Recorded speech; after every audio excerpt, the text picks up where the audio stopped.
Thank you, Mary. Mary Beth, how do you do? Mary?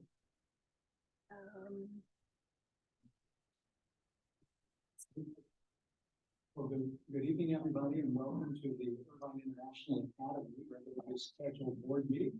It is May 23rd, 2023, and we'll begin by calling our meeting to order here at the school location, 4782 Karen Lane, Irvine, California, 92604. And we begin with a roll call. And so I'll call out our board members' names. I do want to say hello and welcome to our administrative staff, along with executive director as well. Roll call then. We'll begin. Ironically, my name is at the top. Doug Husen, present. Brett Freeman, present. I note that Miller Zhuang is not present. He would normally be attending by Zoom. If he does make it in, please let us know. And we'll recognize him. David Sun, present. And Felipe Delgado, present. And Molly Chang, present. Welcome, everybody. We're going to then, we have quorum, so we'll begin with a pledge by review of the agenda and approval. And so I might ask for a volunteer to lead us in the pledge. We'll stand if able. Can you sit down? Who'd like to lead out?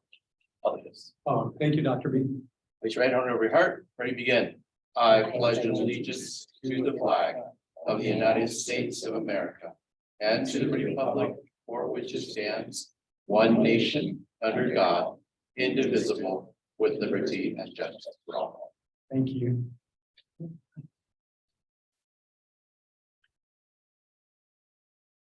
Upon review of the agenda, I'll ask if there's any changes either in priority or sequence from anyone. If not, I'll invite a motion to approve the agenda as printed. A motion. Thank you, Felipe. And a second, and Brett second. Roll call vote again. Doug Husen, yes. Brett Freeman, yes. Skippy Miller, David Sun, Yes. Felipe Delgado, Yes. Molly Chang. Yes. Wonderful. Agenda approved. We're going to begin with the help of council in a closed session, as stated here, talking about potential litigation. I don't anticipate it to be super long, but we'll return afterwards with our reporting. For our council, we're going to email to you a secondary link to join us from a different Zoom link when we're in closed session. So thank you, Mr. Minnie. Let's go ahead and make our way to closed session. And we're going to invite our executive director, of course, as well. Welcome back again, then, everybody, to the May 23rd, 2023 Irvine International Academy Board meeting. Coming out of closed session, nothing to report in the way of action, no action. It takes us to Roman numeral 3 as we reconvene open session. And again, no action. Number 4, public comments. This could be on any non-agenda items, and anybody is permitted from public to speak. Let me check with Mary Beth. Anyone who wants to address the board tonight, Mary Beth? Does anyone online want to address the board? Oh, yes. Nobody? No one. No one? Let me check in. Okay, great. There'll be opportunity for each agenda item as well, if necessary. Moves us then on to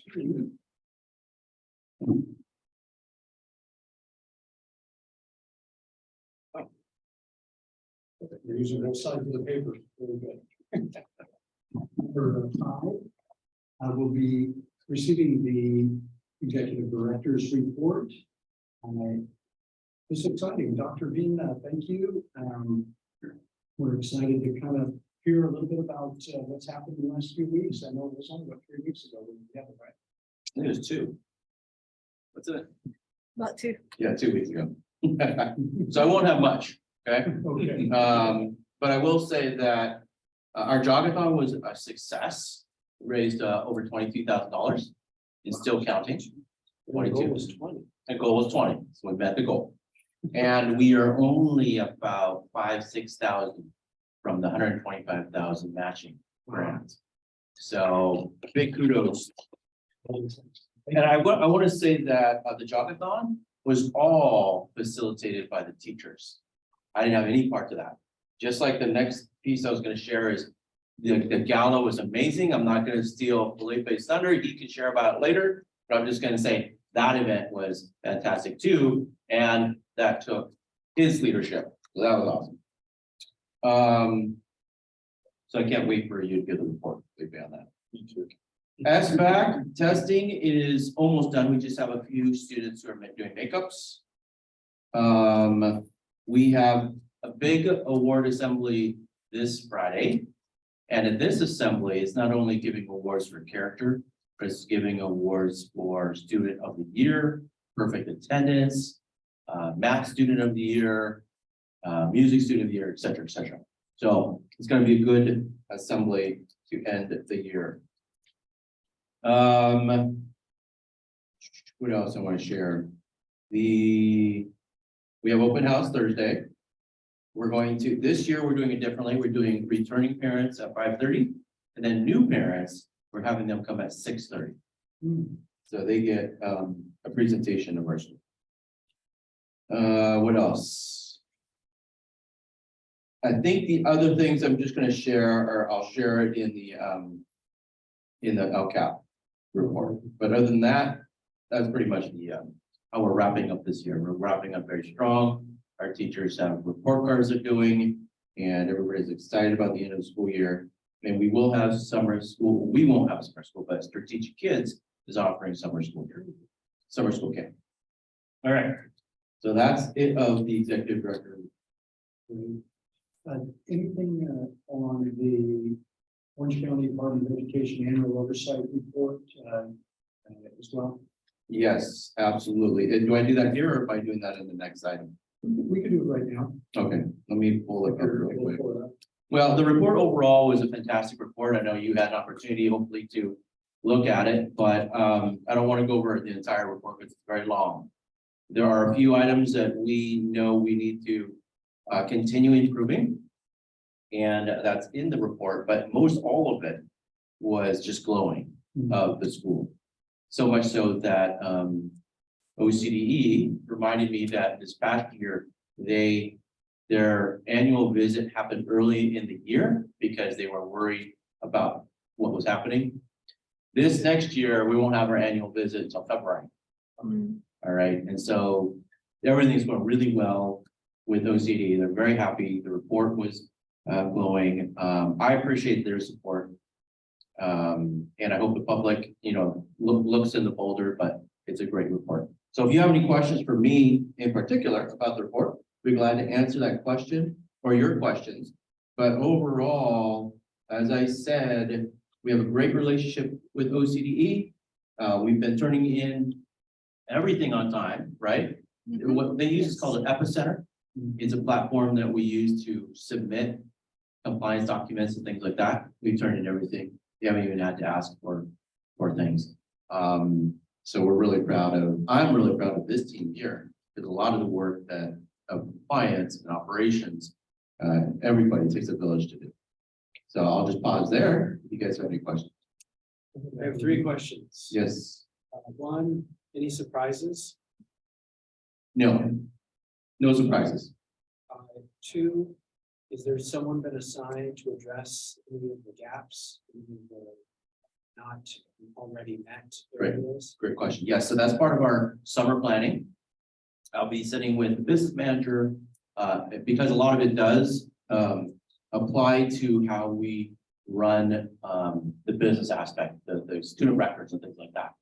Well, that's not a lot. I'll just say some of the next steps. So I'll be sitting down with Mary Beth, Sai, the new HR director, everybody together early in the summer to address how we're going to implement those changes for next year. Will you have one person who's kind of the lead to make sure that all the out? Well, Assigned to different people. yeah, it's going to be assigned to different people because, it's different topics. But then are you going to oversee to make sure that there's an Absolutely. action item list and the progress of the? Yeah, my responsibility is over everything, so I will be holding people accountable and monitoring progress. Oh, I got one. Yes, sir. So I noticed, actually, I have two questions. And so that's kind of the first time I've seen this kind of report. So in general, I mean, you're more experienced at that. In general, I'm gonna accept that you're saying we're getting a glowing report there because I saw a lot of not mets in there. And I guess my eyes just kind of gravitate to the not mets. Sure. Or the good stuff, right? I feel that's what my parents used to do when they looked at my report card, so I still do that. There's one in particular that stood out to me, and that was the tardiness. Yes, Is Yeah. it tardiness or absenteeism? it's both chronic absenteeism. Tardy leads into chronic absenteeism. Chronic absenteeism. Mhm. There's a mouthful. So I'm kind of curious about that. Is that common in schools, in public schools in general, or is that just an issue with us? And then I'll lead you to my second part there, and you want to go. No, I'll address that part first. Sure. So we know that is a big challenge here is the chronic absenteeism. That's why we hired a director of student support services to implement what you see on the LCAP, which is called the school accountability or school accountability review team, which looks over and supports students who are chronically absent or tardy.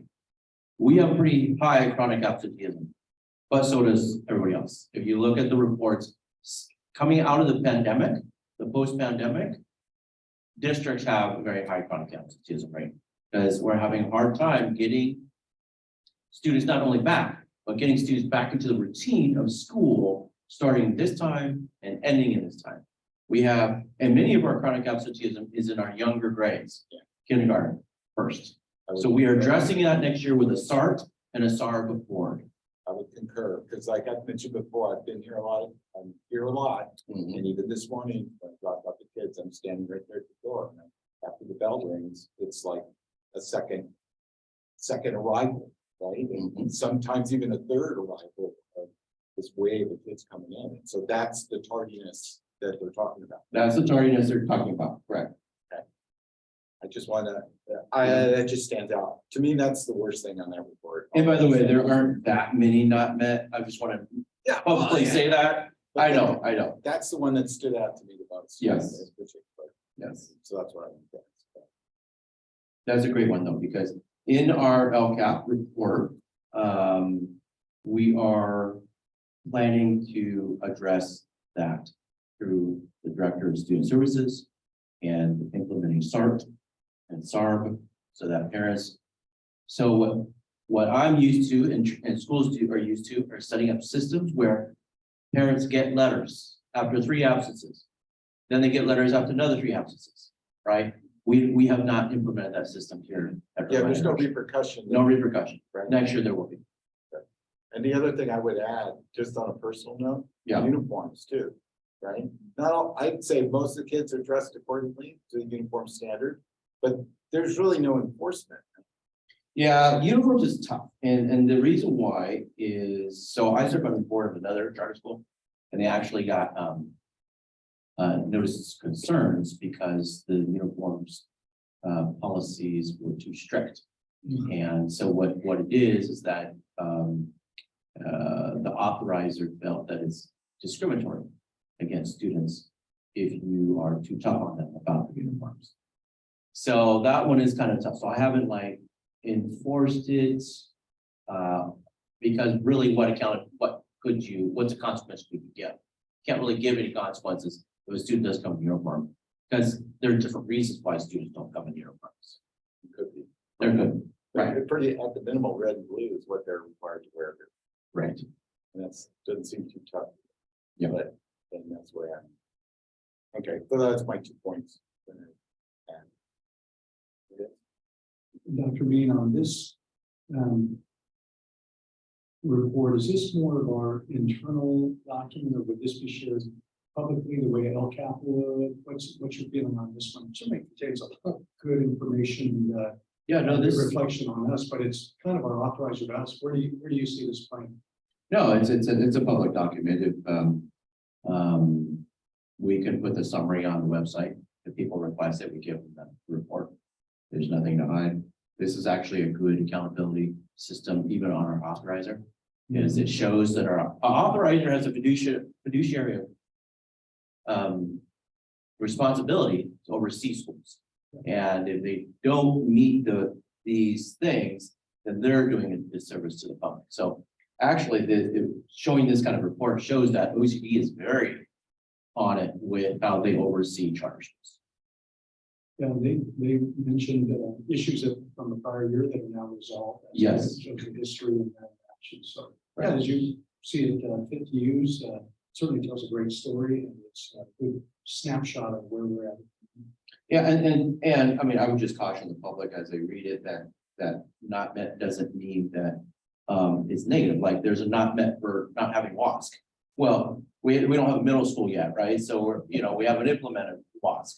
So that's not necessarily negative, it's just another thing that we're going to do. So we have to caution on how you interpret some of these scores. And then if you want to get full context, you certainly are welcome to meet with me to have full context. Anything else, board, before we move on? We're going to hear more of similar data in the LCAP presentation as well. If not, then we'll move to item, thank you for the executive director report. I will move to item 6, consent agenda. There's one, it's the approval of board meeting minutes. Any discussion or changes to board meeting before I ask for a motion to accept the minutes as presented? Okay, I'll move that we accept those. Could I have a second, please? I'll second. Thank you, and then we'll just do a roll call vote starting left to right. Davidson? Yeah. Marla Chang? Yes. Doug Hughes is a yes, correct? Yes. And Miller online. Aye. You're welcome to the meeting. Mary Beth, would you note his presence for our meeting today? And of course, in the minutes for anybody or in the agenda is his actual physical address. Okay, then discussion and action items. We have 3. The first is continuing a conversation about our local control accountability plan. We'll invite our executive director to take us through that. And we'll move on. Yeah, so this is basically a time where it's a public hearing for me to share with the public that the goals and actions is all draft. This LCAP piece is a draft so that next month, the board will approve the final LCAP. All right, which is the local control accountability plan. As you've seen in your board documentation, I've included, we have modified the 3 goals that was originally submitted to make them more goal-oriented and not just a statement. And so you'll see the first goal is ensure all scholars are meaningfully engaged and achieve in rigorous and standardized dual immersion program in both English and Mandarin. And students are engaged in academic intervention if necessary. So this is all about instruction and intervention. By the way, these goals and actions must meet the 8 state priorities.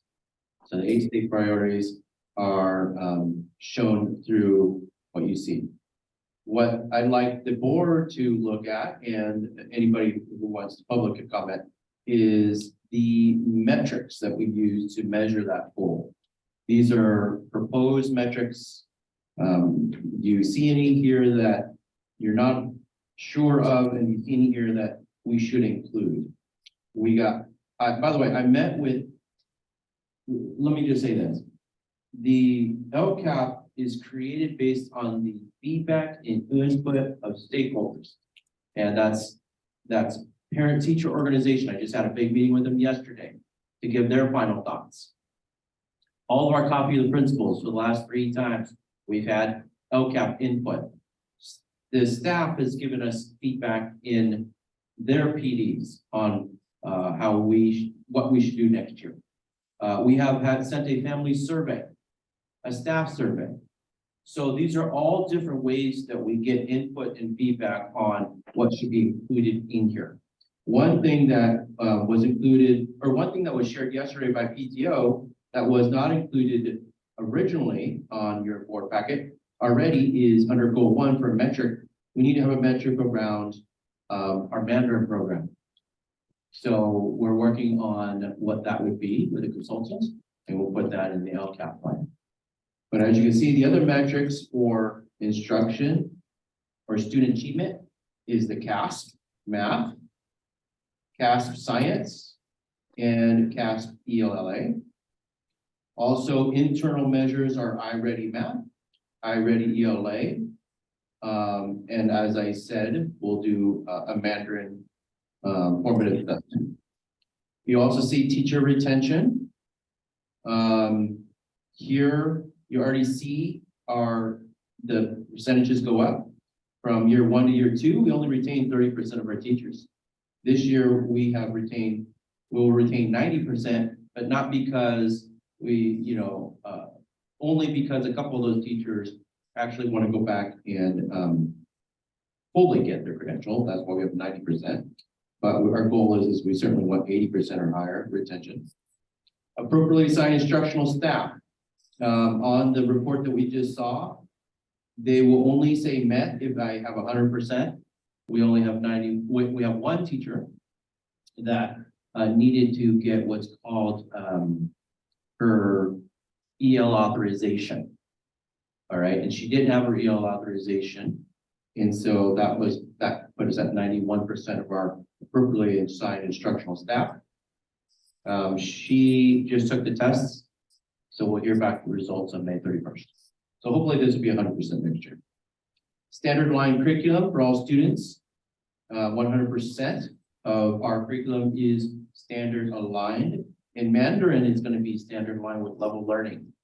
We're going to be using level learning, TK all the way through 8th grade, and that's standard aligned as well. Okay, so any questions about measures for the first goal? Any clarification you need?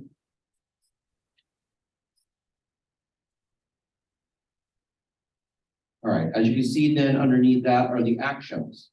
And these are revised and added considerably to this year's plan. We have 11 action items in which then once today happens, then we'll go back to the finance, and Delano and I will attach funding to each of these actions so that you get the final report in June. Okay, so those are kind of things that we'll be doing next year. Some highlights that we haven't done this year, but we'll be doing next year is more staff development around Mandarin and math. This year, we did not have enough. You'll also see that we will be getting coaching and support. So we are hiring a Mandarin consultant and negotiating a contract right now. She's going to come in. She's going to, this company has already done a lot of dual immersion programs throughout the United States and in California.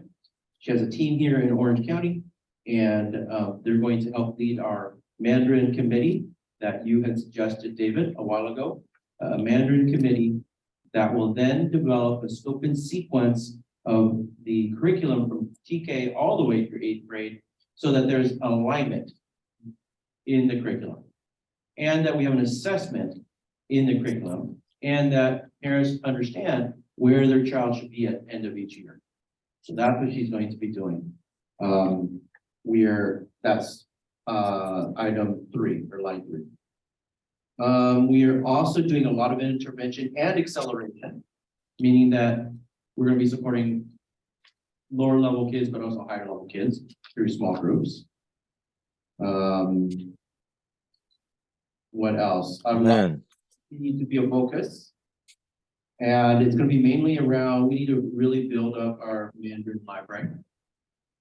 Okay, so that's line item 6. We'll hire additional staff. I've already shared that. It shouldn't say Dean of Curriculum, but it should say Director of Curriculum Assessment and RTI teacher. I'll fix that now. However, we're putting a pause on the hiring process for Director of Curriculum until we bring in the consultant. So the consultant can give us a better idea of if we need a Director of Curriculum and who to look for. So we're doing the consultant piece. And then if you continue, there's a new one, item 10 or action 10 is a GATE program. We're to assess 3rd and 5th grade for gifted and talented. It might not be on your copy.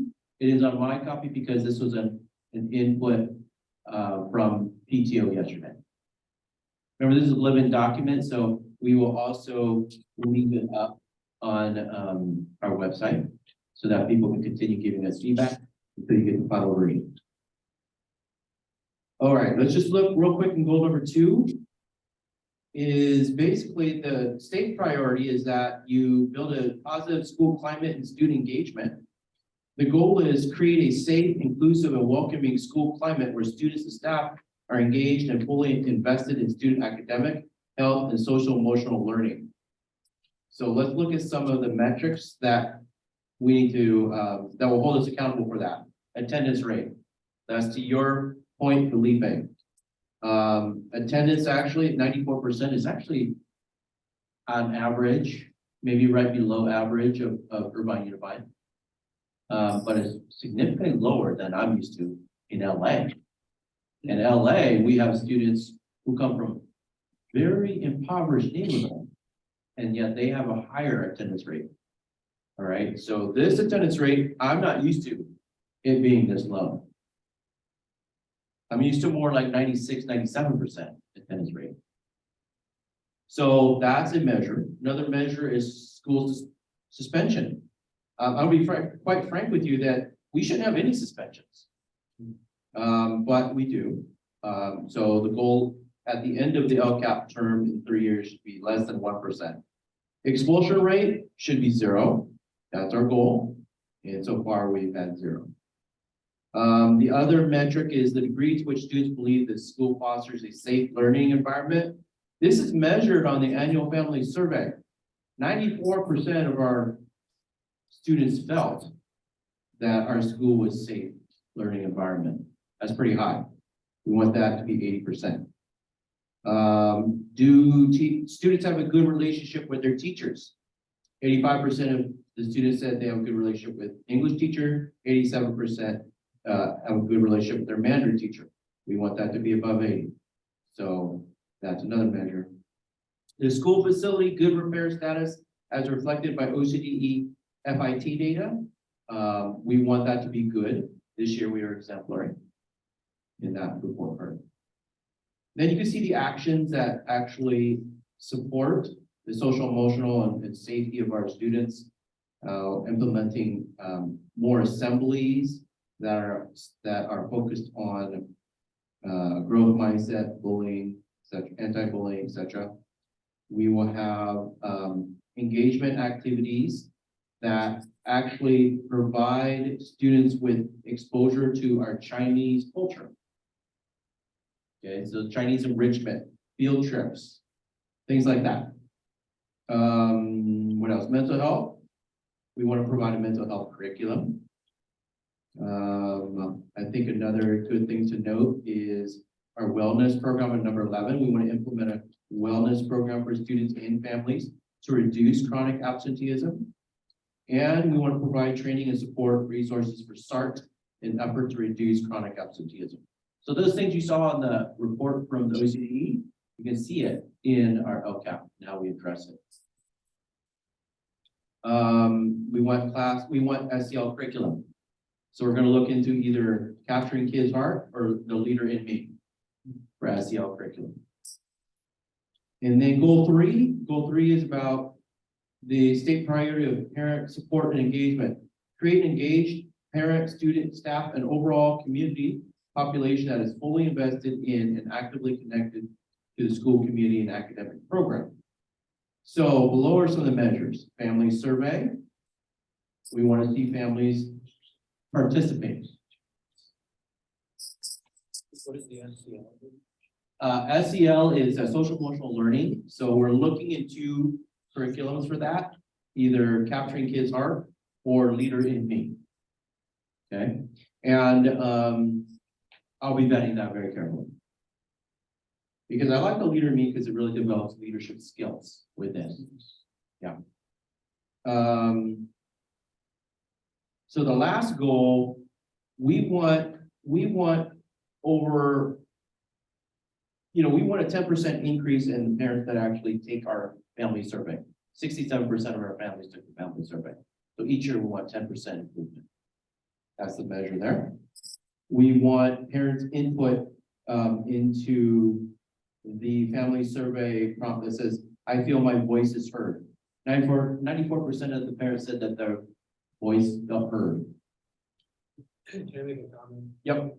So my recommendation on my asking is, when you send out the survey, you send out the results. If there are areas that are really working and not working based on the survey, I would feedback to the parents, say, this is what we learned, this is what we're doing, and this is why we ask you to participate in the surveys, because you're being heard and you're actually doing something. That's Because great. people don't want to do surveys, it's one way thing. Beautiful idea. It's a great idea. So are you suggesting then maybe we just not only do the annual survey, but do maybe a few more so that we can have the feedback loop? Because if you just do one survey, then it's just one feedback loop, right? If you have multiple, you can do multiple feedback loops. Yeah, but I mean, for those that participate, I mean, people want their voice to be heard. Right. Otherwise, than others.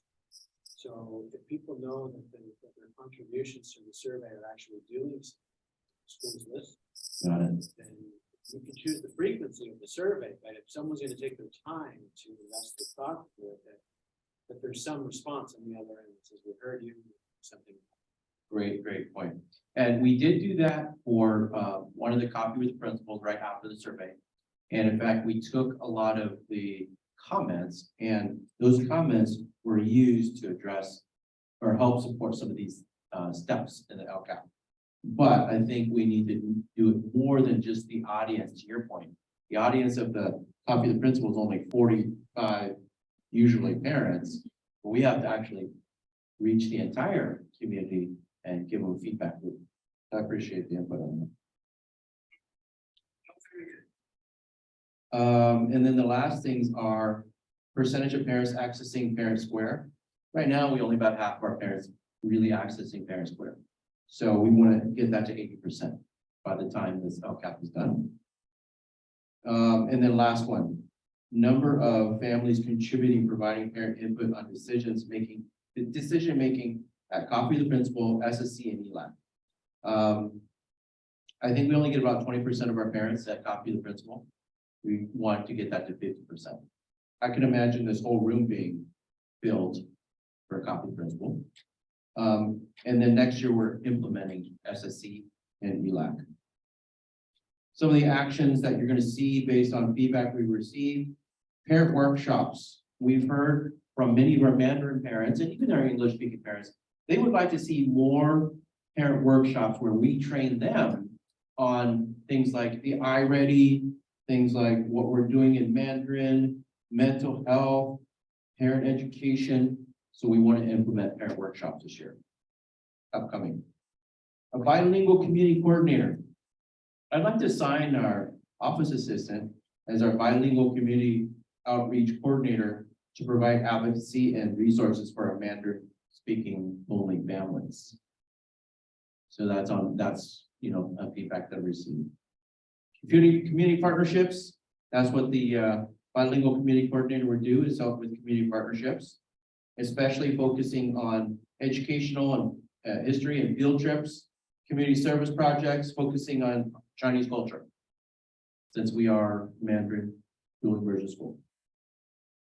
And then what else is new? Like I said, action 5 and 6 may not be on yours, but it's updated. School site council and ELAC.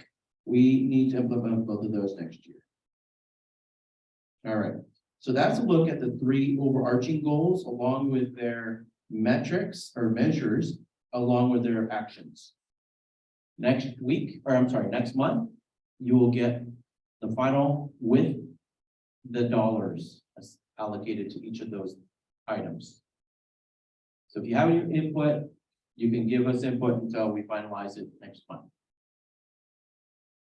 Any other board comments? Of course, we have the invitation to email Dr. Dean with some of the thoughts or ideas. Great plan.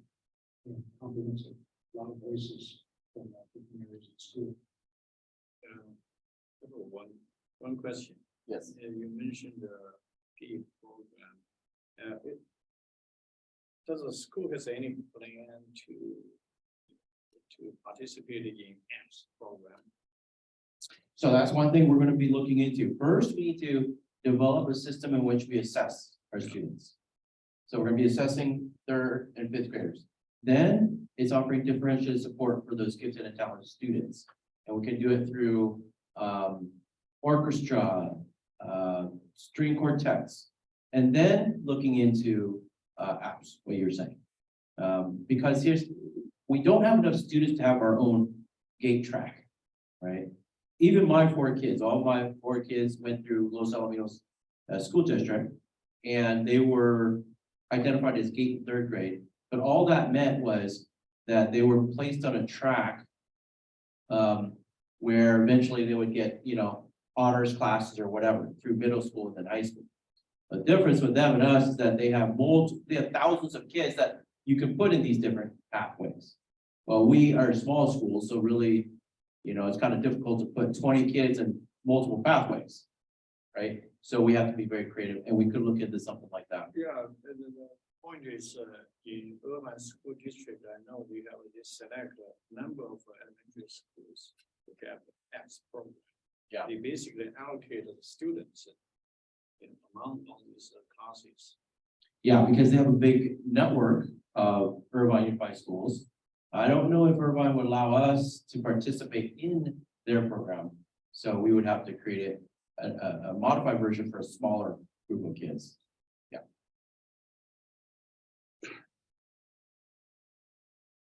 Great, so next month, then we'll adopt and we'll vote on that. Be presented to the public as accepted. Just to put your name, in the version we have, is missing T. My name is missing a T. It sure is. Mine is too. Stephen. Stephen instead of Stephen. Stephen. All right, just fix that. Thank you. That's an eagle eye. That is eagle eye. Good call. All right, thank you. There was an apostrophe missing on page 34.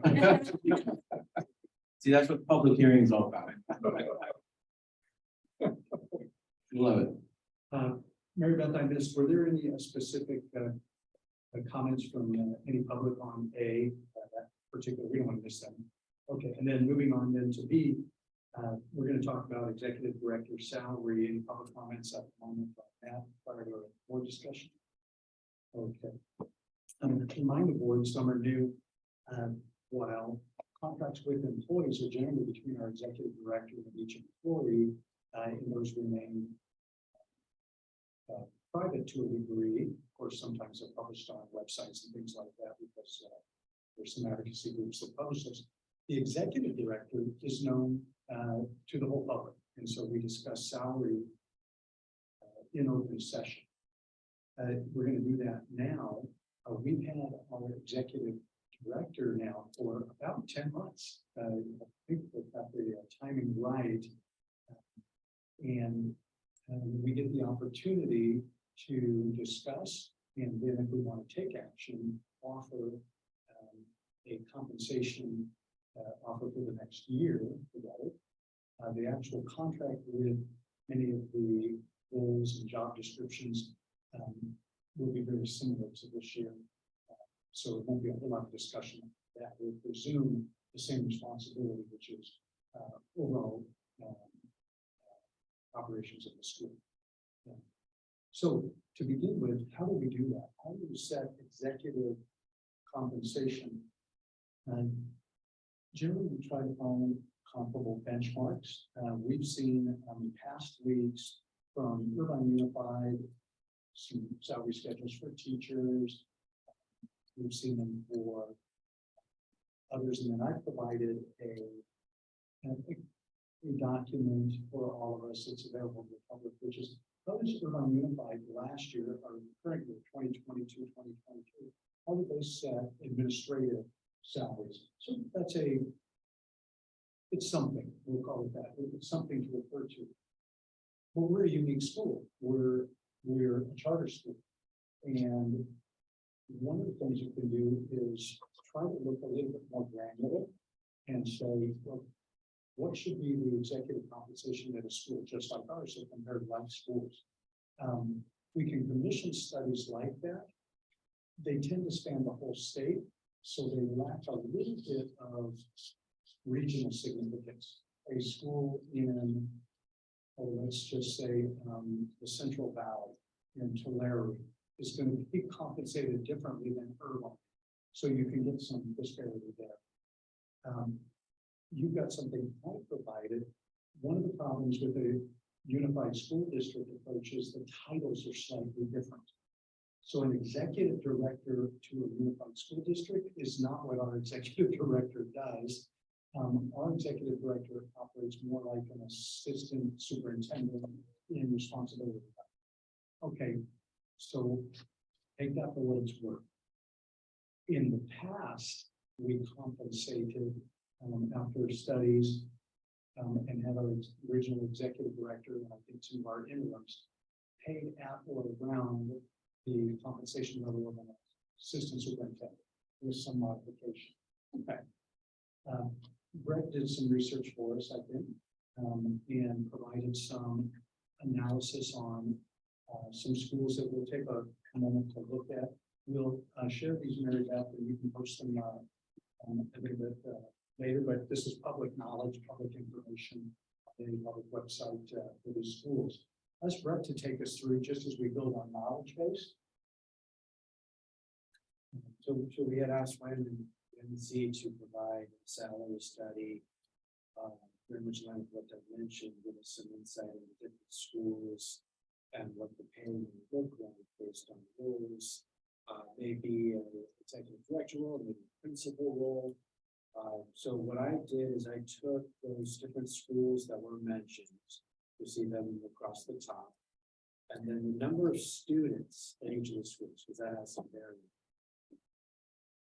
It's a should. And then below that is the salary paid for that role. And then I divided basically the salary by the number of students to give you an idea of the cost per student. The reason I did that is give you some idea on the student basis to the cost to the school to do that. So if you look to the far right, you'll see IIA. And then you'll see the number 350. I think 350 is our estimate for next year. And you'll see some different salary amounts. There's a $225,000 salary. There's a $220,000 salary. There's a $215,000 salary. And you'll see $197,000 salary. And then you'll see the students that it's basically considering cost per student. So I just did this as some extra data point for us to have some reference. Clearly, if the 197,000, which I think is the 185 plus the 12, something like that, out of our travel stipend, we were at about 197,000. So at a starting enrollment of 191 kids this year, which was by no means your fault, right?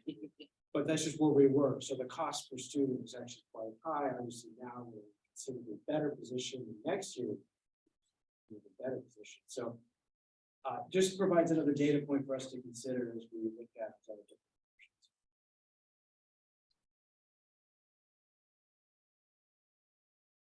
options. The schools El Moro, El Sol, Samueli, or Samueli, I'm not sure. Samuel. Okay, I think that be Shamu, maybe Nova, Harriet, Valley, and Apex. Those are those the ones that Young Meaning Corps identified? Yeah, because they work with charters all the time. They're all in Southern California or where are they located? Yeah, I believe they all are in Southern California. I can personally attest to also Samuel, I believe, more of this.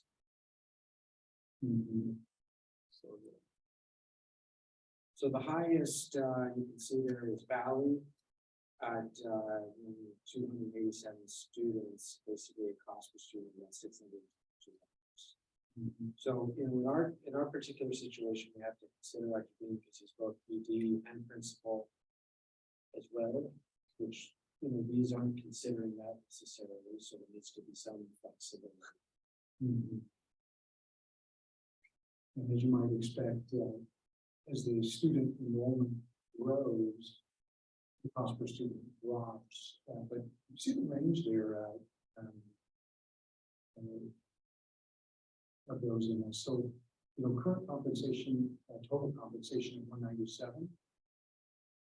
Not out of line in any way, you know, we made, obviously, there's one, you know, Apex is at 161, but the initial salary for Dr. Bean is right in line with similarly situated schools. For us, it's kind of fun to talk in public session because you don't get to do that very often in salary discussions. So it can feel a little bit uncomfortable, but it just is what it is. It's okay. I can read, sorry, Yeah, go ahead. just to answer the question, so I can read where these cities and schools are located, so El Moro's Orange County, El Sol's Orange County, San Luis, Orange County, Nova's Orange County, Harriet Tubman, San Diego, Valley Charters, LA County, Apex Academy is all. So good representation from Orange County, which has its unique system.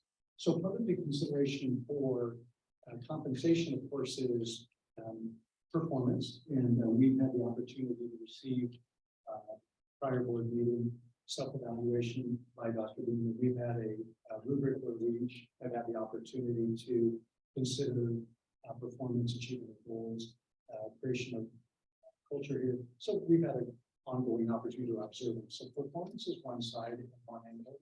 Second is retention. There is a value to continuity, and so that's another consideration in setting compensation. You know, there's the John Ruskin 100-year-old saying, right? It's unwise to pay too much. Worse to pay too little. You pay too much, maybe you lose a little money. You pay too little, you sometimes lose the thing you wanted, right? So, you know, these are the tensions we manage when we extend an offer to the executive director. And you're welcome to interact with Dr. Bean a little bit in this session too.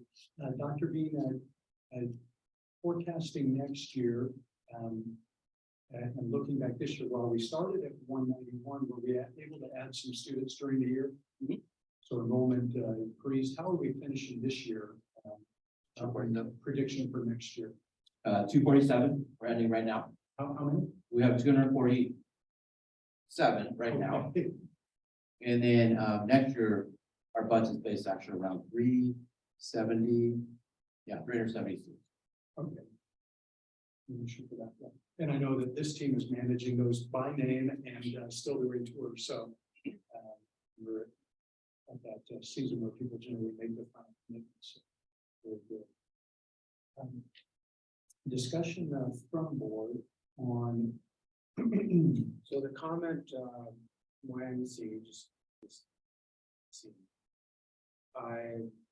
so their range that they put is somewhere between 195 to 295,000. So that's just for the ED type role, principal role, not. is that with benefits or prior to benefits? Any discussion on? So the numbers that you see that I laid on the sheet here are just the salary and not other compensation. Looks like just the salary would be.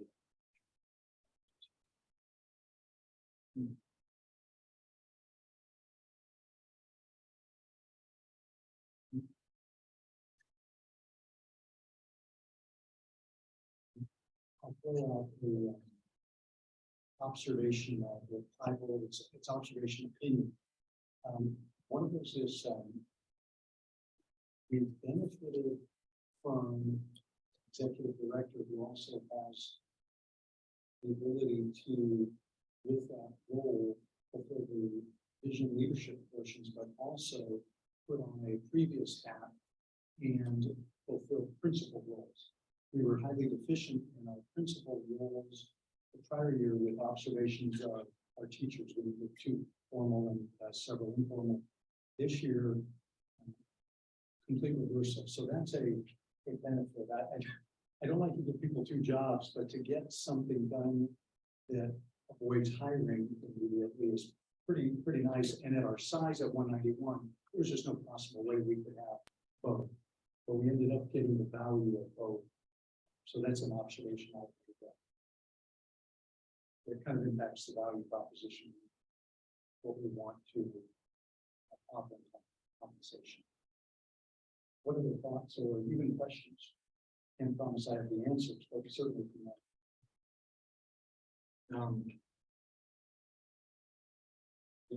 Add here is that when I'm looking at this LPAP, then that is the plan for next year. Yes. So, realistically, when I look at this, that's a lot. There's a lot there. Right? And I would have to wonder, It's ambitious. yes, it's ambitious, and I would have to question, actually not wonder, question whether how much of this is really achieved. Right? I mean, it's no reflection necessarily on Dr. Bean, but we're looking at salary here, there's part, piece of that plays into this. I mean, if he's getting 67% of his LCAP done, you know, that's certainly an achievement that should go into the salary compensation. I mean, that's a big part of it. That's, I think that's the reflection on performance. We have the opportunity to observe that. So, and then forecasting what the goals of the school are through LCAP and we will achieve. On the backside of that too, you know, it's not necessarily a 100% reflection on him, because I'm sure a lot of this is going to be other folks can be in charge of a lot of these activities where they can perform.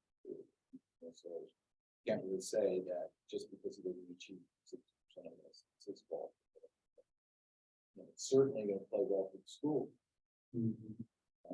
So good, you know, how much of this LCAP gets achieved, right? And that's something to, you know, do you believe he can do that? How much of that can you do? Yes. And that's what I have to look at. I mean, if you look at that, I mean, I only know Dr. Bean for the last 10 months, right? And I want to say we work closely, but we've had opportunities to build like that. And I'm confident that he's going to be able to make the school better next year, better than it is this year. How much of this he can do?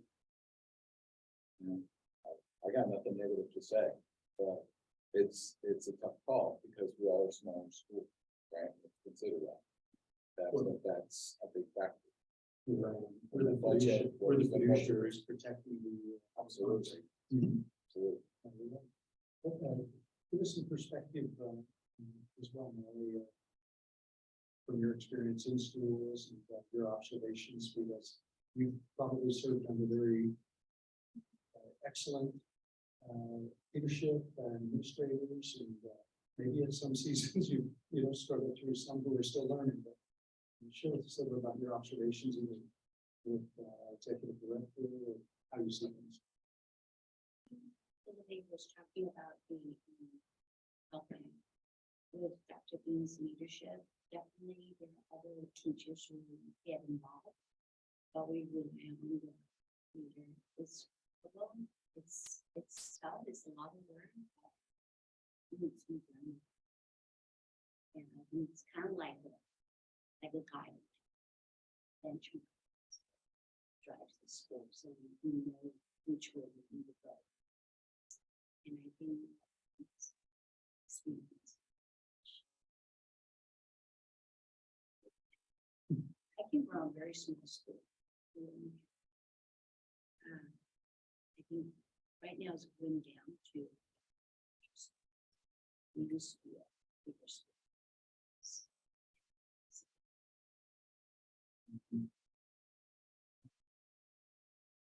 What are the thoughts from your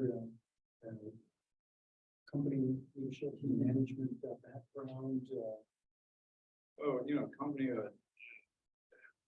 basically executive salary different for the size of the companies.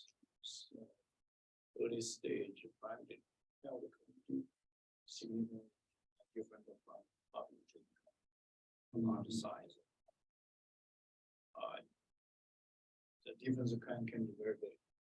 So there's no comparison really, but I think Brad provided this data, which served as a good reference point. You know, there's several factors we're going to have to consider. Number one, we want to recognize Dr. Bean's work performance. Number two, also we're going to need to balance the size of the school, but you can't, to really use that. Because otherwise, if we use the percentage, and this would be off the scale of the chart, totally off the chart. So this only serves a reference point, give a sense of the size of the school. Just compared to company. If I run it both a startup and I run it 2,000 organization, different. The responsibilities are different.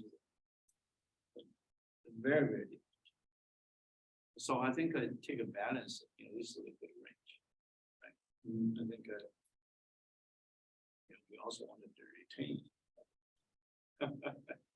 So when I make that competitive enough, we'll take the reality. I think we have to definitely balance it, because if we look strictly at these numbers, I'd be reducing some. Oh, yeah. I mean, If we were looking at these numbers here, I'd be looking at reducing some. It's if you compare to like our soul, okay, 900, almost 1,000 students versus 300. It's absurd, but you can't. You know what, the other thing, one thing that I don't see here is that when it comes from executive director of STEM, they're actually the on-field management team. Right?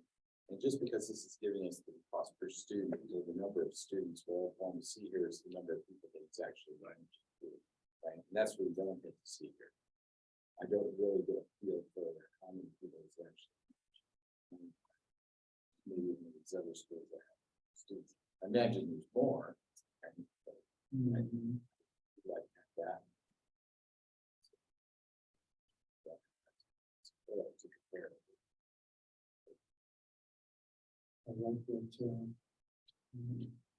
David said that when you look in the private sector, you can see wide variation, wide variation. Here, we do take the time to consider other schools, because public sector, we have that duty, to protect public funds, but also to use them in the right way, and then to enhance the school.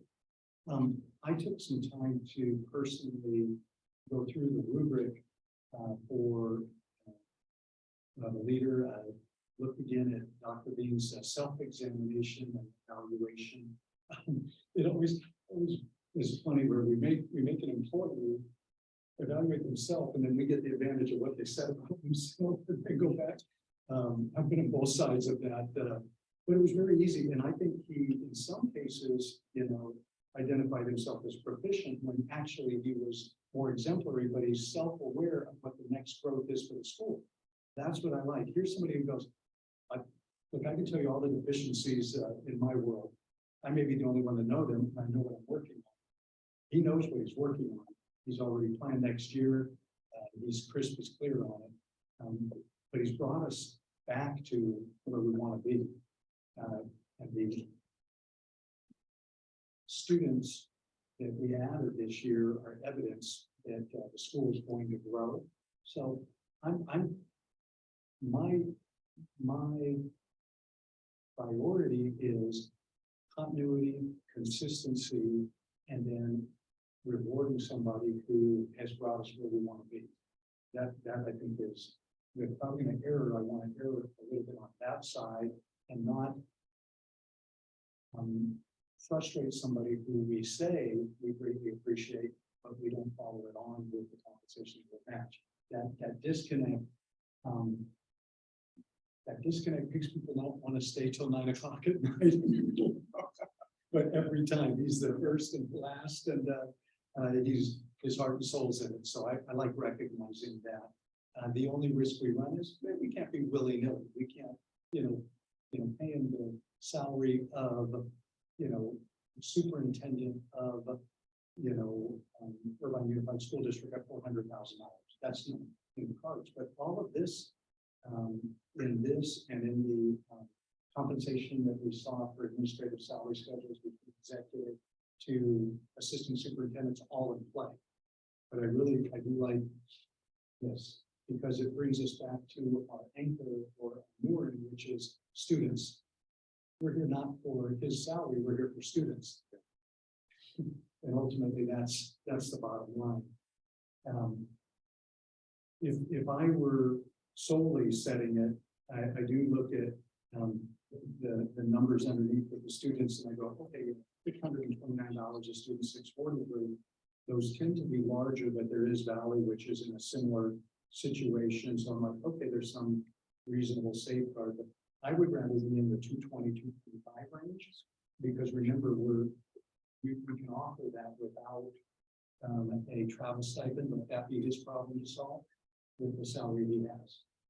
And I think he probably preferred that, just set a salary for me and don't, it's not your salary plus some stipend plus something, just come up with a salary. Whatever. Yeah, just an additional point, we also need to take into account overall salary increase across the All board. right, we have Right. had a year of, We also inflation. also at 5% or 6%. right. In my view, that means at least entitled to the average. That's a benchmark. Mhm. So if I do my calculations right, if you use 6%, that will put it up to 10. Mhm.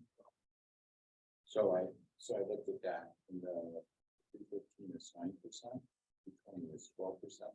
Oh, so 225 is 14%. Because that's what I was looking at too.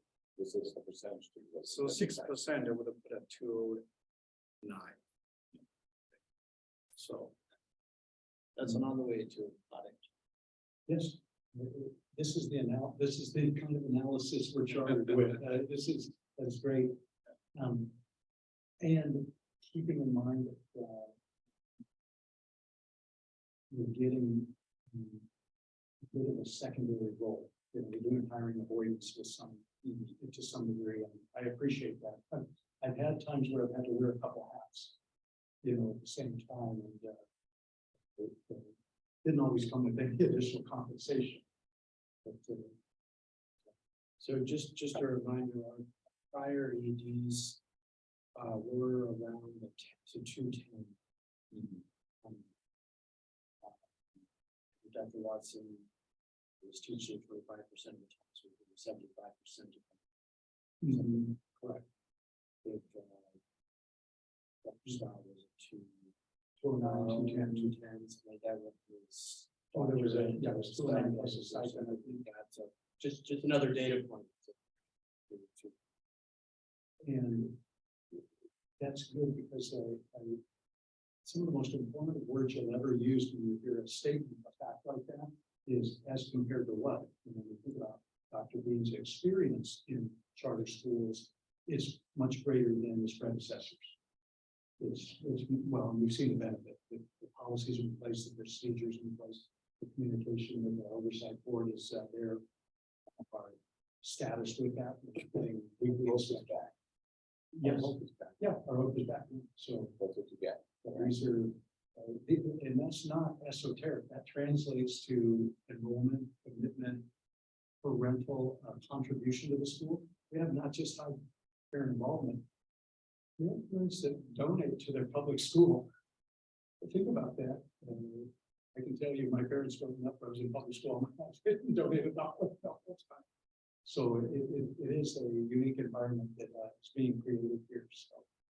So, So let me ask you that. So we've had some discussion here. So what's the path forward here? What do you need from us? Do you need us to give you a number? Do you need to make a motion? What's yeah, the deal? yeah. So what happens, backing up is there'll be a contract that we assign with Dr. Bean that will outline the duties that he's had this year. And within that, he spoke out that will also perform the principal duties. Then we assign the annual compensation we're willing to attach to it. As those come together, the board votes on that. We offer that to him. If he accepts, then we're ready with the contract for the whole year, and we'll execute. Board president will execute. Are we So gonna where sort, does that are happen we today? gonna sort some numbers? Yes, we are. So that's what we're. To avoid, so if the objective is to come up with some numbers today to come to a solution, just do it. Yeah, that's Is what that we do. you're asking? That's what I'm asking for. I could have started there was with, I'll entertain a motion. for conversation, and then we go back and forth. Yeah. Well, I make a motion that David. David suggested that. I'd say we start with him. You seem to have that. You know, your business Oh, ethic. yeah, Oh, let's go ahead, entertain Molly. a question, and then we'll put David on the spot. I'm sorry, I'm not good at, so. Well, I mean, this is a starting point, right? That's a starting point. Okay, you multiply by 1.06. Yeah, 6%. Yeah, and that's, you don't make it outrageous, right, because it's still early stage. And, But you don't, on the other hand, you make it competitive enough. yeah, and that would give you, I'd give you the same point that I mentioned last time. We talked about the teacher salary. The range was actually the 5%. But in my analysis, I read a lot about financial situation. Recovery and inflation is, the way it's gauged is differently, but in my analysis, it was 6%. That is probably a good number. So that was one of the reasons why in the last meeting I asked for 6%, which I noticed was missing from the meeting. But that was in there. That's why I did it. And I think that minimum, that's their 6%. So I would not do anything less than that, because that's what we do. And that's, so in a minimum, 6%. You go up from there. In my opinion. So what's your number? Yeah, that's 6%? what I just said. So you said 6%, 6%, right? yeah. Which is like 2 The numbers. salary.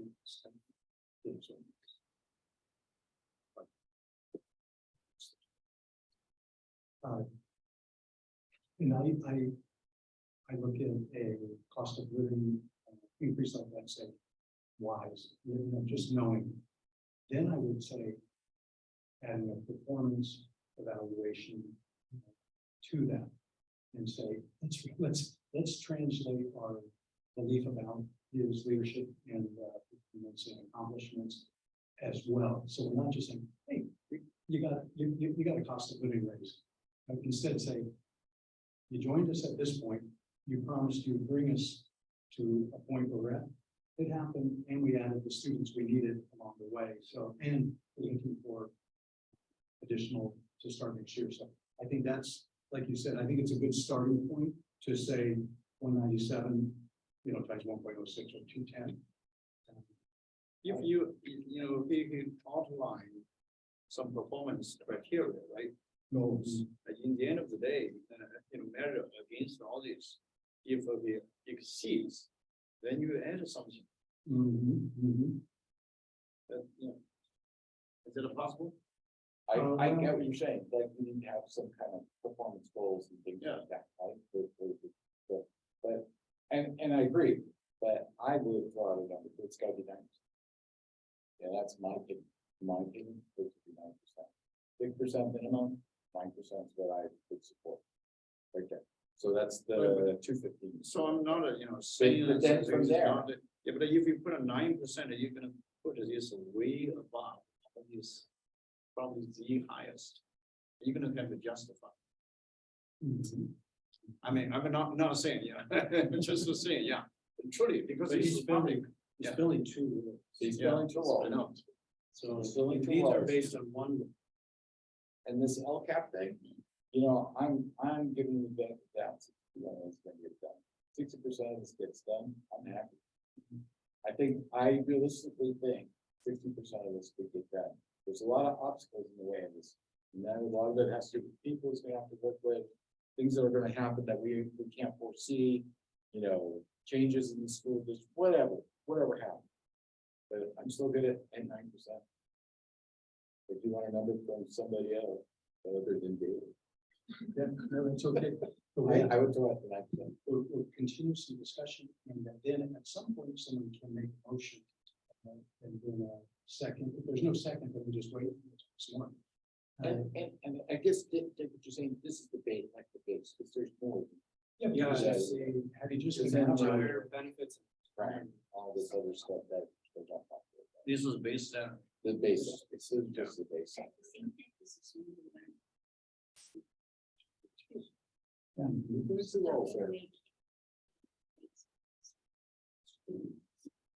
Because you probably, more than likely, all these are one role. I think, okay, sorry. So the You- stipend, those are on top of the issue. You- you- It's 2 rows, then. Okay, if you ask a company how to do it, basically in company, we have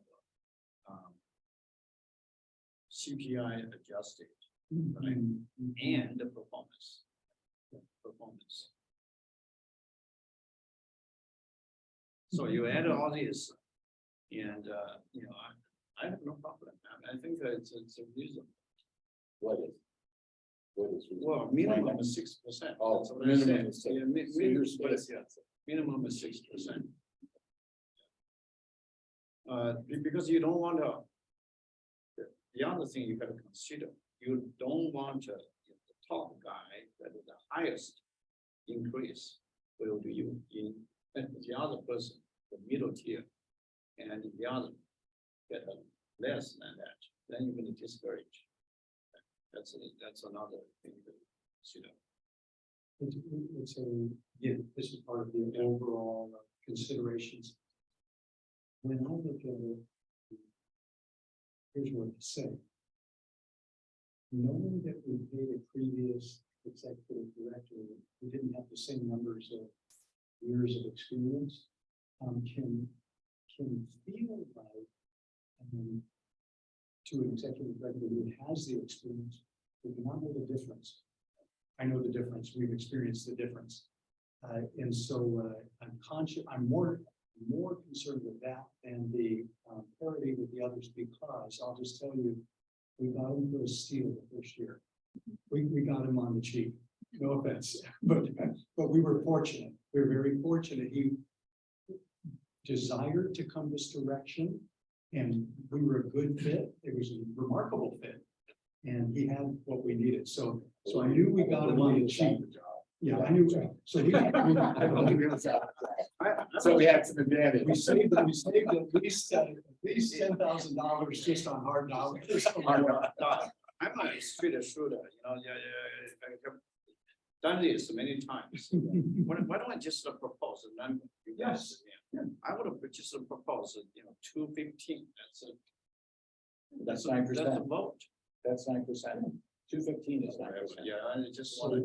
That's what I said. So I'll restate it this way, that David makes a motion to offer our executive director compensation 215 as a salary. Second one. Any further discussion? Yes. One is you mentioned about at the top 5 shouldn't get. And my school district is. I mean, the big guys, they do things, and so, that's just my district. I do understand maybe company is different. But there's so much that he's doing, we can't do it. And, so that's one thing. And second thing, I was thinking about if we base on this one, and we know very well that it's based on one job, not 2 jobs, he's doing 2. Would that make sense if we do the percent based on Dr. Scott's instead of using 7, because that one is more at this level. Still, it's not 209. 2.9 or 2, yeah. So even with that, it's still one position. I just feel like whatever we gonna give him 6 to 9% should be the base, should be more, because we already, like you said, we started out. We got the value proposition. Yeah. Wow. So now if we wanna make things right, then we want to make sure that you figure out if it's 2 jobs, what would be the good base for that 2 jobs, then on that, we just like the other. So, so procedurally, let's hold that then perfect in thought. We'll take a vote. You don't have to vote yes, you don't have to vote no, just, and in this case, we have a motion on the floor, which is good. We'll take a vote. I'm gonna take the last vote, if I may, just because I don't want to dominate conversation. Miller, you're with us, right? Yes, Okay. The motion is to offer our executive director compensation at $215,000. Oh, yeah, and let's hear from Brett first. And then Miller, if you have a comment before we vote. oh, I have no comment. I listened to all your comments. It's very good. So we started this year at 247. In student enrollment. Student enrollment. We are an entirely different place. You know, the end of last year. And this year. I do not mean to set any precedent for any future raises, so I don't give anyone any awkward ideas. But I would say that he has delivered and then some. To me, he's done an amazing job. So I'm at a 220 number, that's me. Just to say thank you, you've done an amazing job, I feel like we're not quite there yet, because our students are we're gonna turn a corner, we gotta improve our attendeeism, we gotta, there's some things we have to improve, but he's got the recipe. So it's a way of saying thank you, and it's a way of saying we want you here, and hopefully he reads it that. But that to me is the number that I like to do. Now, can I go with 250? Yeah, I do. To be sure. Let's do it. Let's try to get, a lower thing. But would I want to lose him at 220? Absolutely. I'd like to counter that a little bit. I understand what you're saying with the growth of the numbers. There's more than just the growth. But when you look at the growth numbers, it's not just. There was a lot of people. There was a lot of people who made that sure the numbers work, and I'll take some of that credit. Right here. I mean, I worked hard to get those numbers out. You already know that, right? There's people I worked hard at it, and so it wasn't just him. Okay, but they don't get. I don't say don't get more credit, but there are other things that brought. Other than that. Well, many things that brought, Right. but those are concrete details. Yeah. You can bring them, but can you keep them? So I'm just mentioning that, because I think there's some accolades that we go to some other people in that sector. Yeah, that translates, there's a 50+ students translates to $500,000. That helps the school eventually. What's mine? Again. What's mine? It's it's the pride of sleeping well at night, knowing you're supporting education. Yes, you work in a kind of an early stage organization. A lot of people are wearing different hats. Remember that, because I ran startup. I sometimes I serve the CFO role, even though I'm CEO. And these guys, they wear different hats as well. Okay, so if you work in a company setting, you know that. You're gonna have to do it. Dr. Bean can be the example, set the example for these people. So I think that in the end of the day, you wanted to have a salary competitive enough to incentivize Dr. Bean to stay here and also set a good example for these people. That's a good balance. So with that, you're still at 250? I'm still at 250. Well, procedurally, we have to take a vote on that. Unless somebody withdraws the, That's fine, that's fine, I just wanted to get Andy. and it doesn't mean we can't take other votes. We can take lots of votes too. Good, let's move forward then with the vote. Never be disappointed if it doesn't go your way. I've had plenty of things. This is a very sensitive kind of, It is, and it's awkward, that's what I was saying. value. But if you embrace your awkwardness. I don't want to be that Try not to look at Dr. B. Yeah. It's on the game. Yeah. And again, I'll just confirm, these are all the right conversations. These are all, so Miller, the motion is to offer to our executive director compensation, of 215,000, yes or no? Yes. Let's go to the right, Felipe. I vote yes. Correct. I'm a no. Molly? So we're at a deadlock. That's okay. We just go back to the well and talk some more. Until midnight. No, I'm kidding.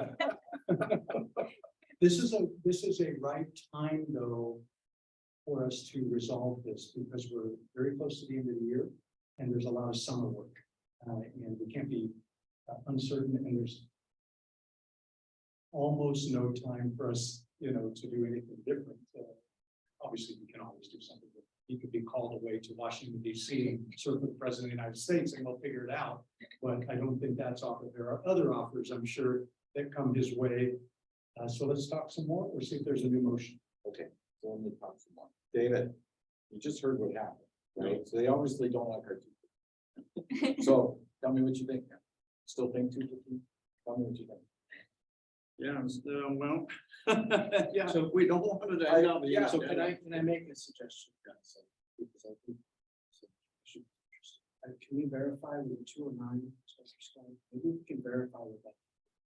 Because it would be good to get a situation where everyone is being compensated in parallel, right? And similar, to your earlier comment about 6%. We don't want to create a precedent where people are getting paid, some are getting paid 10%, some are getting paid 6%, unless it is merit-based. Okay, because it needs to be fair. Which is Yeah. a little different concept we learned. Yeah, last night. otherwise you're gonna end up, So my point is that 209 with the 6% That's a increase is 6%. 221. 221. So, So Dr. Scott was at 209, it was a combination 207 plus a PhD, yeah, it was a doctorate involved. So you're right, so if it was 209 and the increase was that 6%? 6%, is that what we decided? We said 5 to 6% last. We gave our executive director the leeway to go 6% if he can work it. So we probably should do the same leeway. And I have to adjust the budget, you remember, you don't have a budget, but you put budget deficit, Mhm. you do have a budget deficit.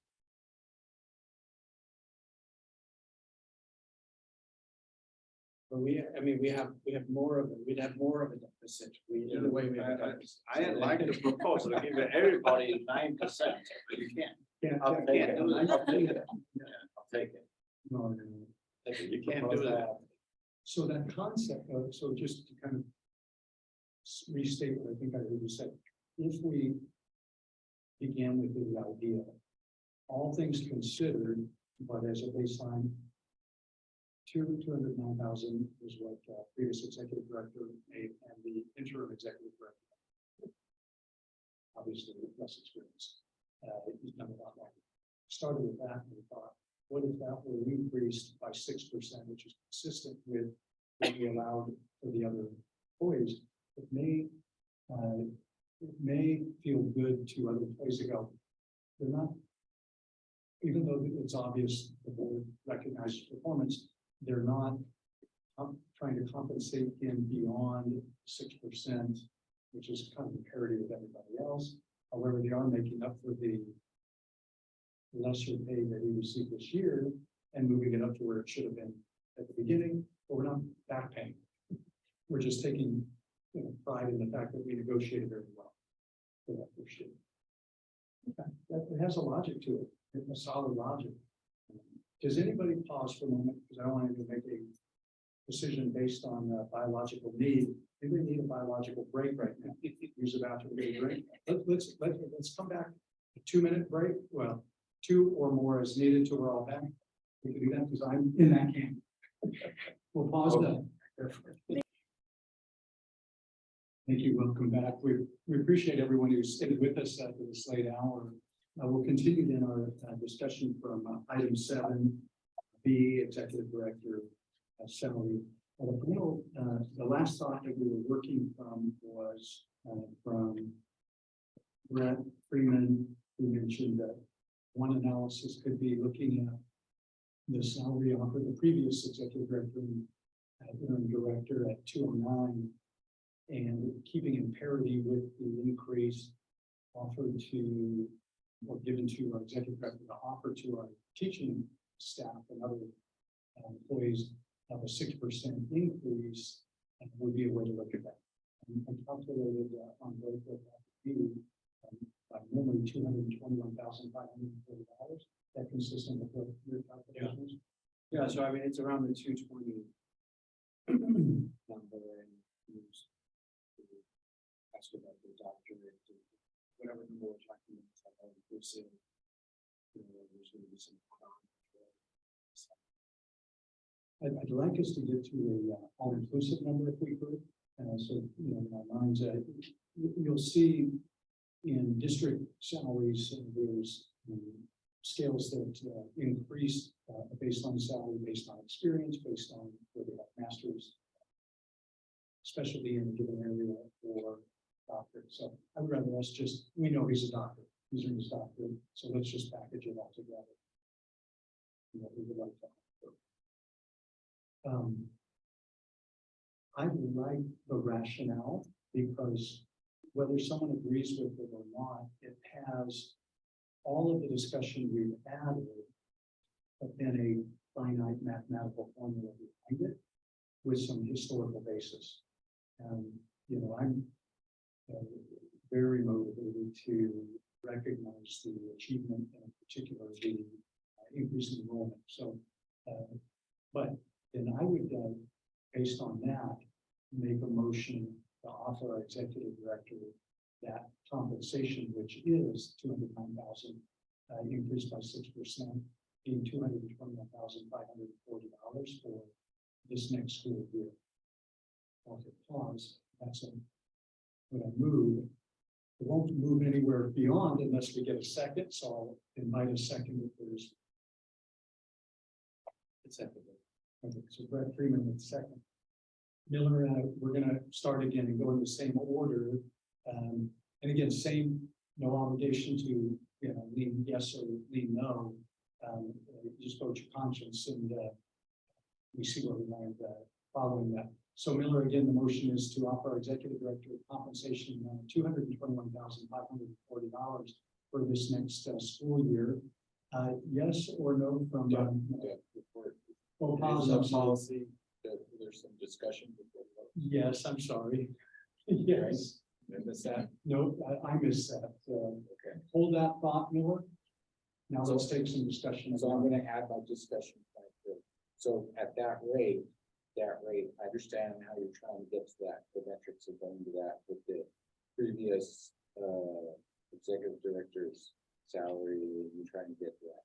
So what I want to bring up though is based on the current salary, the current directors, you know, because I don't like to, you know, go pair, I should say for past sins, you know, call it. So current salary at 221, that's about 13, to a little over 12%. That's over 12% of the current salary. I just want that reflect, you know, on your mind that that's what it is. It's 12%. Okay, that's double. And I know we don't want to justify the other employees, but double the other employees. More than double. More than double, correct, it's more than double. So that's the comment I have. Make sure that's. I appreciate that. If there's anybody else. We should open up any other discussion and should have question. Yeah, I want to make a comment. You can't use entirely use another person's longer deal of various reasons. You cannot use that as entirely as a benchmark. There's a reason. I would have to agree with that. You know, the value that you see here is the number that Dr. Dean agreed to at the time was, you know, felt his worth or whatever you want to call it, the number his worth, felt that was acceptable, right?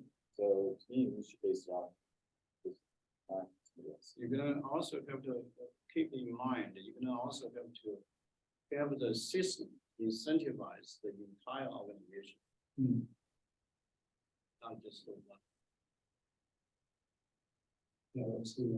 I would springboard off that to say, you know, not a lot of people can understand that equation, that only 12%, that it was. No, I'm glad you, Back 6% of that, right? So not a lot of people can understand. So no, and to me, honestly, it just comes out to be 12%, the, a little more than that. the population that we are serving as a board, they put their trust in us to have that analysis, and so I'm glad you articulated. The different lens to look at, you're looking from current salary lens versus the other. I would say this, that when the previous, while there may be some buyer's remorse in some way for other board members, the previous salary was set and justified after a long study as well. So it just has some, it has historical basis that was the result of the studies. Good place to pause then and solicit a vote. We'll go in the same sequence, not to tip it one way or the other. Miller, again, the motion is to offer executive director compensation of $221,540. Yeah, I agree with. Repeat that a little bit louder. Yes, I agree with. Okay, so yes from Miller. Let's go down to the end. We'll go across the board. Everybody. Yeah. Okay. Brad? Aye. I'm a yes. Molly? Yes. Very yes. David? No. Okay, so we currently have a majority. Doesn't mean anybody's better than anybody else. It's a wisdom of the board. And we do get to act in concert. And so the motion passes. Fortunately for our executive director, I'll follow up with a email to that effect. He could accept or reject, and then we'll hear back from him on that. But great discussion, everybody. People who we serve get to hear your heart, your intellect, especially from the whole organization. Never want to offend the whole organization. Brings us to item C, and then we are going to have, I have an update on some business in Willis County. I'm not going to give our closing recommendations to our executive director. But item C is board discussion on setting the date for a retreat and or regular meeting combined. Any public comments on the board retreat, Mary Beth? Anybody want to comment? Okay. Dr. B, you kind of had some things in mind. I've had some things in mind, but share with us your vision for how we might utilize a board retreat, which brings some unity, also accomplishes some training that we need to do that's mandatory, and what you would see doing together. Yeah, so I left that as a item for the board to discuss with some issues that do need to happen at the retreat. As one is we need board training around Brown Acts and another training. We want to have time for the board to discuss around David's son proposal around merit-based pay. And then of course build this team in general. So that's the retreat piece. And then I do still need to have board approval on the LCAP, so therefore the regular board meeting could follow after that. So leave that to the board to discuss. I know some people may be out of town on the current date that we have it, so you guys should discuss what works best for all of you. Clarification, would you see that as a single day, in part of the day, then finishing with the board meeting? Yeah, Okay, not It's multi- usually, 2 or 3 hours of retreat and then, a regular board meeting. Would there be food included? Of course. Okay, I'll provide it. I'll go on the record. I'm providing the food. House availability, first of all, a lot of times you just survey on this. Is there interest and availability? I have high interest. I have limited availability, but I will flex in any way possible. How's interest level for you, Brad? And how's availability? Are you kind of forecasting late June, mid-late June? Is that a Yes. board meeting? Late June. There is a board meeting already scheduled on June 20th.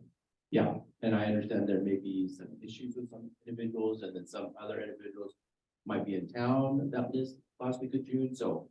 We just need to have the LCAP approved before the end of June. Is, how's availability? So I'm out country, so. If we do a board meeting. School will be out, but I don't think there's a schedule. Very open to that.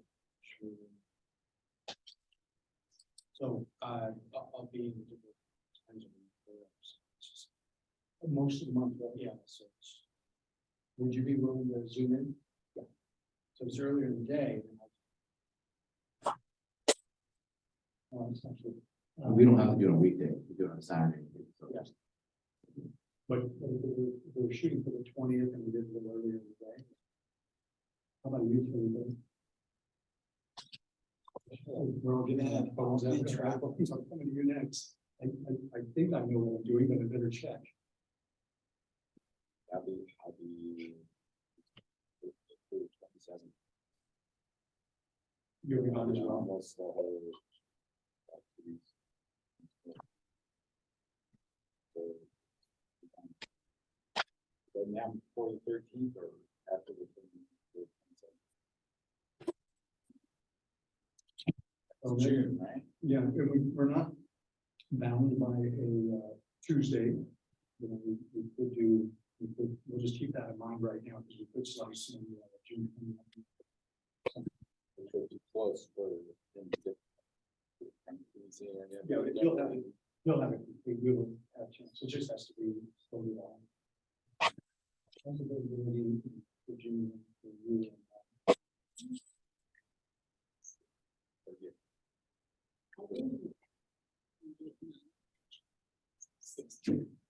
So after 69.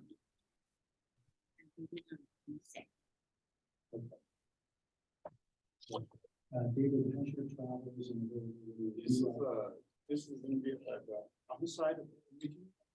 yeah, we would do it here likely and go through 2 to 3 hours of some training. We might even invite one of our Michigan Board of Education people to come interact with us. And then we would just put the probably that single agenda item on it, unless we had to do budget review also. So there's only 2 action items. that we- More than likely, I'm not gonna be.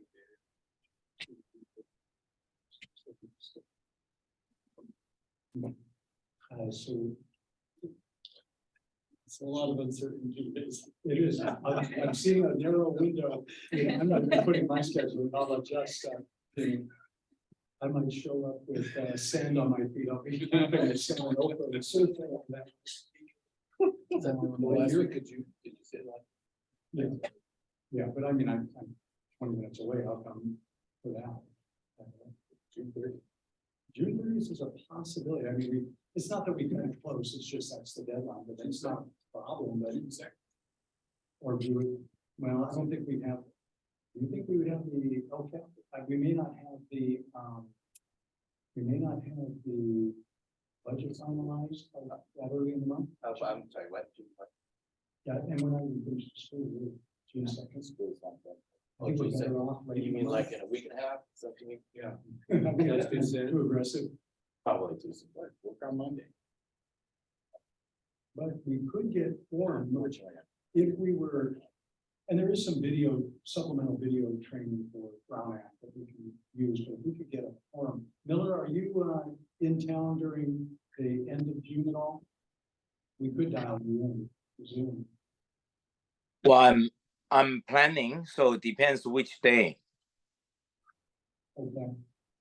Which day are you talking about right now? We're hovering around the idea of either Thursday, the 29th, maybe Friday, the 30th.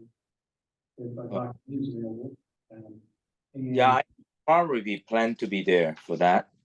You'd make arrangements? Yeah, I can make the arrangement for that week. I'm only providing lunch, not plane tickets. Oh, that's not a good idea. Well, you never know. Let's wait and see how my trial turns out. Yeah, yeah. Waiting to hear from the judge. 20th, 29th or 30th. That's a Thursday, Friday, right? Either one of those. 30th might be the one that's easier for you, so you have that day of adding. You'll still be in Europe, but maybe willing to dial in for the Yeah, morning. midday here. Yeah, if we start at like 11, get an hour in, have a lunch, and then shift gears a little bit to training night.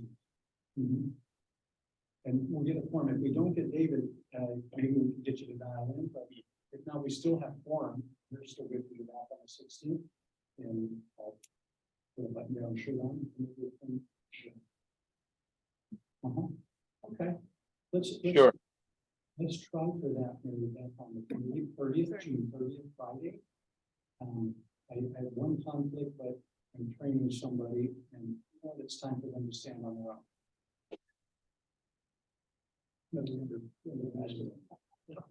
Sometimes the best thing you can do for training is leave.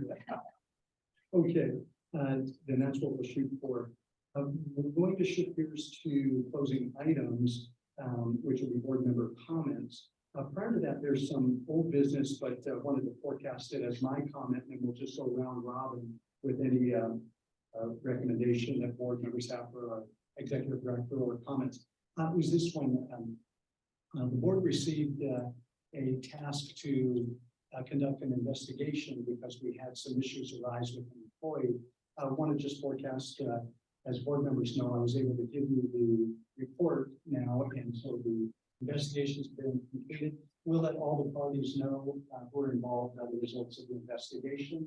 And in particular, our executive director will get a copy of that and be able to share. I'll be sharing directly with the employee that rose. We just want to let everybody know we, as a board, take serious anytime issues are raised, whether there's conflicts or just differences of opinion. This particular investigation spanned over 5 or 6 interviews with different people, resulted in a 52-page report, and it's well written and well documented. We feel like as a board we have insight too, and so we'll share all the results privately with each person involved. So that's my update. Miller, any comments, praises, or information for our executive director before we wrap up? I have no questions. Well done jobs. And then well, You're always positive. Thank you. Let's go to Felipe, which I'm hoping we might hear.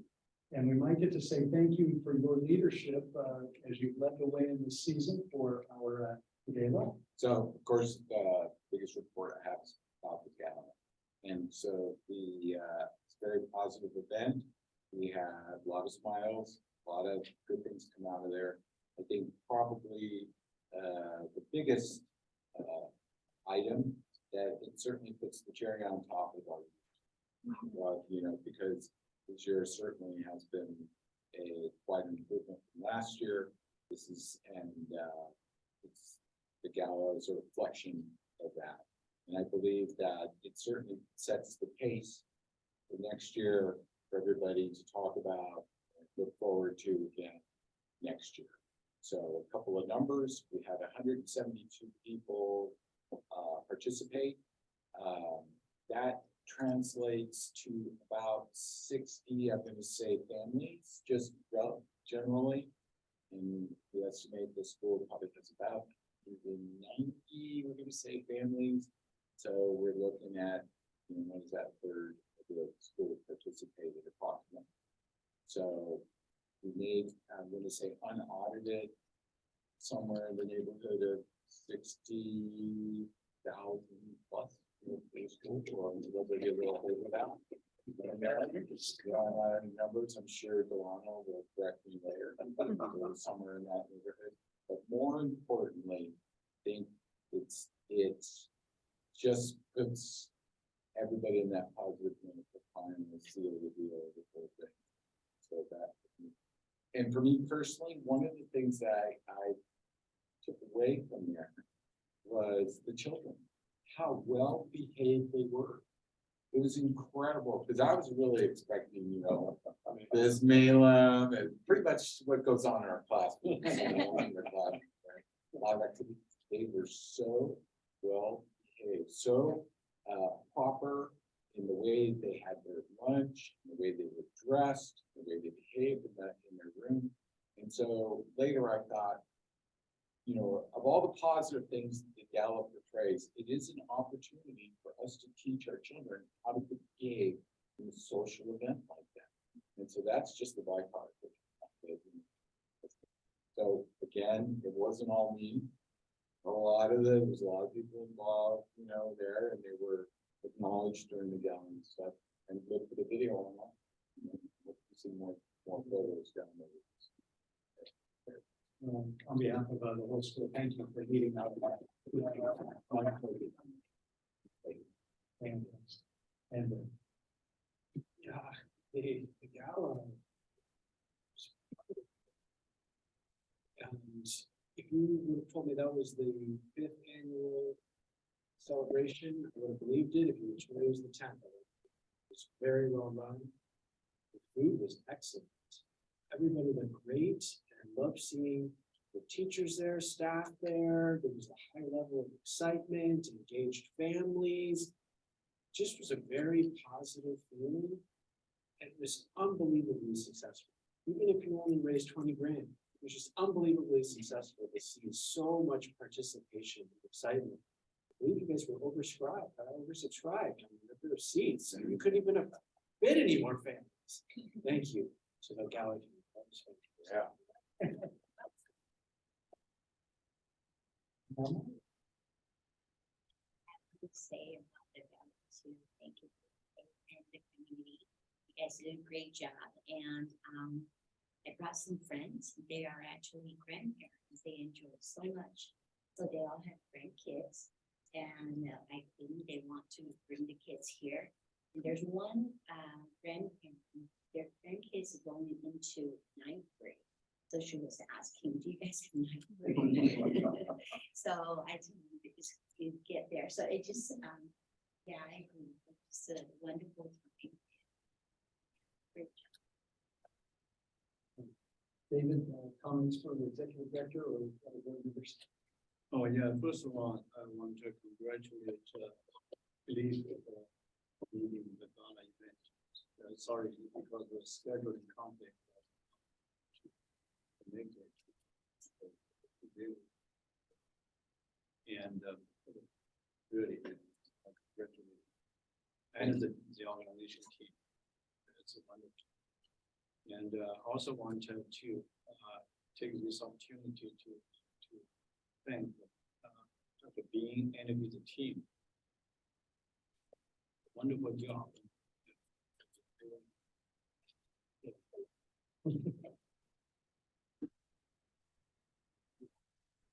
So then, with that, again, we'll thank all of our participants online and those who will watch later for the part of the board meeting. I'll entertain a motion for adjournment. Okay, Brett moves and a second, please. And I a second, and we have a third on it. So Miller, a motion to adjourn in favor. Aye. Hi. And Brett, aye. And Doug said yes. Aye, and is okay. We're officially adjourned. Thank you again, Sai. Thank you again, Mary Beth. Thank you, everybody. Thank you.